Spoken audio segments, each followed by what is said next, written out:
What's up, everyone? Welcome back to Pokemon FireRed. Last episode we got up to this route here. This is probably Route 8. I really can't remember for certain, but yeah, we're going to be taking care of a couple of trainers here that we skipped before, and hopefully by the end of today, getting pretty close to the next gym, actually. So, first trainer here is Gamer Rich, which could actually be confused for a gambler. Look at that, he's got dice, and he's got a Growlithe, which has got Intimidate. This guy also has a Vulpix, but I don't know why. Hermes' Tri-Attack is just so freaking awesome.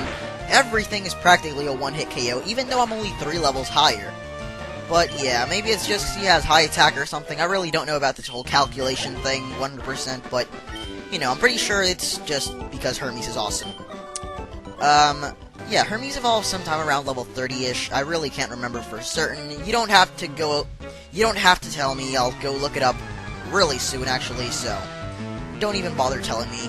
Here's a super nerd Glenn, and he's got a Grimer, and yeah, as soon as Hermes gets around to level 30, I'm gonna go ahead and switch to Rye. Alright, so these Grimers and Mucks really like to use Minimize. However, I have Aerial Ace, which never misses. That's the awesomeness of Aerial Ace and Shockwave. They both never miss. So no matter how many double teams or Minimize or Smokescreen they use, it's never gonna miss, and it's just awesome like that. This is actually the first double battle we get to have, so let's see how we do. Double battles actually changed a lot in Emerald. I'm going to show this double battle just because it's the first one.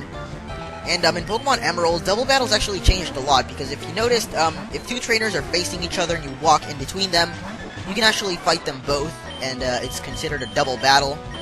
But now in this, back in Ruby Sapphire, Fire Red, and Leaf Green, that didn't work that way. It was just when two trainers are joined together, like these two. And yeah, it's just basically a double battle. I mean, nothing special for you guys. They were introduced in Generation 3, which is this one, though. So, you know, back in the day, this was just awesome. It was brand new, and people actually loved it. Nowadays, it's just more of the same crap. And, yeah, if you guys play Shoddy Battle 2 is actually eventually going to come out. And, they're trying to incorporate double battles into it, so I'm really excited to know how that turns out. I mean, you know, double battles in the metagame, they've actually been done on Wi-Fi, but, you know, Shoddy is just a lot more serious business than Wi-Fi. Wi-Fi is for little noobs. Now, here we've got a row of 4 trainers. I'm going to go ahead and take care of all of these, actually, just because I want a bit more training. And, yeah, you look pretty silly standing there like that. It's like a freaking row of people, I don't know, they're waiting for something. And this is Megan. And Megan's last Pokemon was a Meowth. She actually had 5 Pokemon, and they were all really different, so I actually like that trainer. She had a Pikachu, a Pidgey, a Rattata, a Nidoran male, and a Meowth. So I really like for trainers to have like variety and stuff. And this girl talking about Meowth, obviously she's got to have a Meowth on her team, right? I hope she does, because if she doesn't, okay, then it wouldn't make sense. So yeah. And actually, I ran out of Tri-Attack PP, so I might have a little bit of trouble against this. Alright, never mind. I actually took care of that a lot easier than I thought, and Aerial Ace is also a one-hit KO. Meow. That's cool. I just realized, Hermes sounds like herpes. Wow. How did I not notice that? And this girl talks about Nidoran, so I'm guessing she's gonna be one of those idiots with Nidoran male and female. Of course she is. I would have never guessed it. Alright, she actually had a Nidoran female and a Nidorina. Because they aren't ground type just yet, I went ahead and used Shockwave on them. Also because Herpes ran out of PP with both Aerial Ace and Tri-Attack, so yeah. I might actually make that joke sometimes. I mean, Hermes and Herpes sound really alike, and even though it's actually a pretty dumb joke, I don't know, it sounds funny for me. It'll be an inside joke from now on. This coughing, oh, come on! I was about to say that I could take it out in one hit, but of course I had to misclick with Helping Hand. And he uses Smokescreen, but once again, like I said, Shockwave never misses, so that's cool, because even, it doesn't matter how many Smokescreens or double teams or whatever he uses, it's never going to miss, because awesome. And that eliminates all of these guys here. There's actually like 2 more trainers left, and they're actually Bikers, which is a new trainer class we haven't experienced yet. Later on, we're going to go to this route called wait, what is it called? The Cycling Road, yeah. How could I forget that? And they're just a bunch of hikers there. Bikers, whatever you want to call them. Alright, so this annoying guy actually used Disable on Shockwave, and that made it a bit harder for me to take him out, but not really too difficult either. Now, just a random thing. Megan Fox is going to be in the next Shrek movie. Yeah, just think about that for a second. Megan Fox in a children's movie. I mean, it's animated, but still. That is going to be awesome. I don't know why, but I just love how random I can be sometimes. I mean, I don't care if you guys don't agree with me, but sometimes I'm just the randomest person. Like, even at school, I could just be sitting there and just say the most random thing ever. And I don't know, it's just it's my thing, I don't know.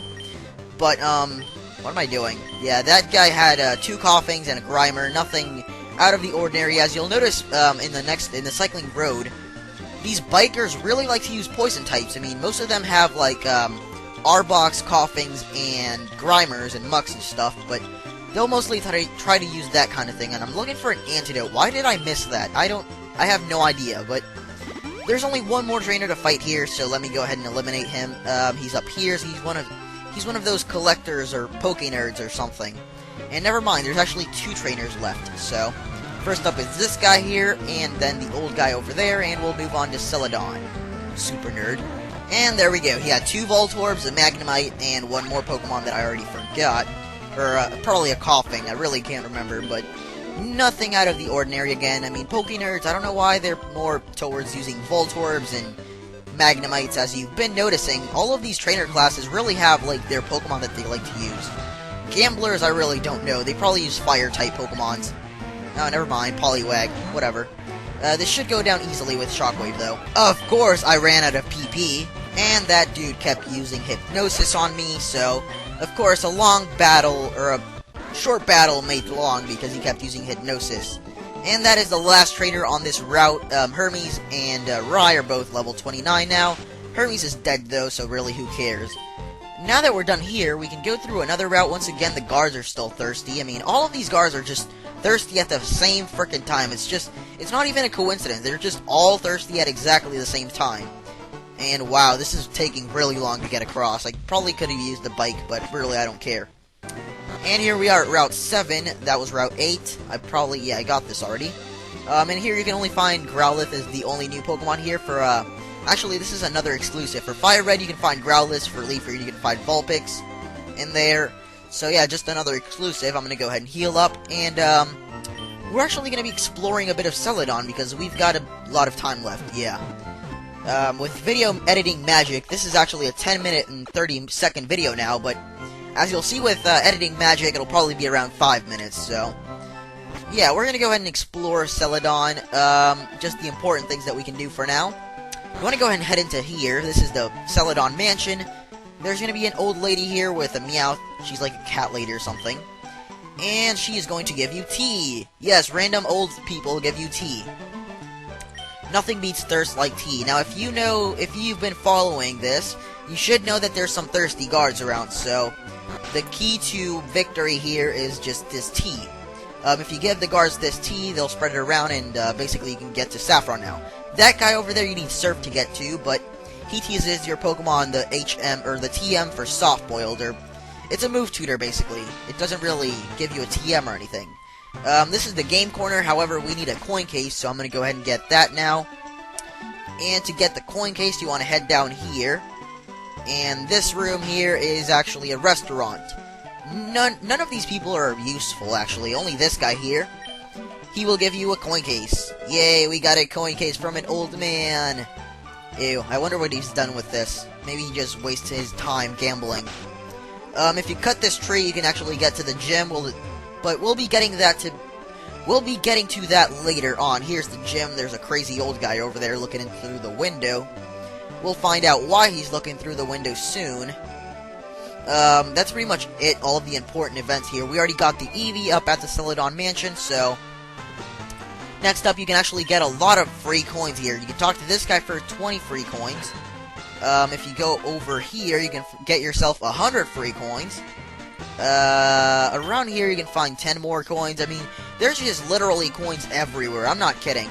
Over here you can find some more. 10 more, actually. And you can literally find coins all around this area. I'm not going to waste my time finding all of them, but just general locations of some of them. Yeah, this old guy here gives you some more, so yeah. Oh, actually, never mind. Is it this fisherman? Yeah, this fisherman gives you 10 more coins. And I believe, there's one right here. Yes. And there's probably more, but I'm not going to waste my time anymore. If you talk to this lady, she tells you, welcome to the Rocket Game Corner. Yes, this place is actually run by Team Rocket. Now, you can get up to 250 free coins by looking around on the floor.